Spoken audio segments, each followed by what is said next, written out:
Good evening. අන්න ඉතින් අද සිකුරාදා දවස. ඉතින් මම අද රෑ කෑම වේලට ස්පෙෂල් ස්පැගටි එකක් තමයි හදන්න තීරණය කරේ. ඉස්සෙල්ලාම ස්පැගටි ටික හිමීට තම්බ ගත්තා. ඒ අතරේ චිකන් ටිකක් චූටියට කපාගෙන ඒ ටිකත් මං හිමීට තම්බ ගත්තා. මේ තියෙන ස්පැගටි එකට අවශ්‍ය කලමනා. මුලින්ම භාජනයකට බටර් ටිකක් දාගෙන තම්බගත්ත චිකන් ටික දාගත්තා. ඒක තෙම්පරාදු වෙද්දි සුදු ලූණු ඉඟුරු දාගත්තා.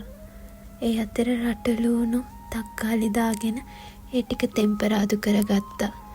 රස පදමට ලුණු මිරිස් දාගෙන තෙම්පරාදු කරගත්තා. කොත්තමල්ලි කොලත් දාගෙන ඒ අතරේ වතුර චූට්ටක් දාගෙන හිඳෙන්න තිබ්බා. ඒකටම පිටිකිරි එකතු කරගත්තා. ෆ්‍රෙෂ් මිල්ක් තියනවා නම් වඩා හොඳයි. චීස් කෑලි ටිකක් චූටියට කපාගෙන ඒකත් එකතු කරගත්තා.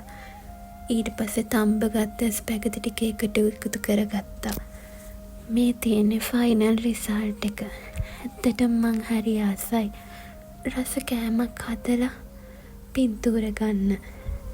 ඒ වගේම කැන්ඩල් එකක් පත්තු කරලා ඒ කෑම එක කන ගමන් ඒක රස විඳින්න. ඇත්තටම අපිට ජීවිතේ සතුටු වෙන්න මහ ලොකු දේවල් ඕනේ නෑ.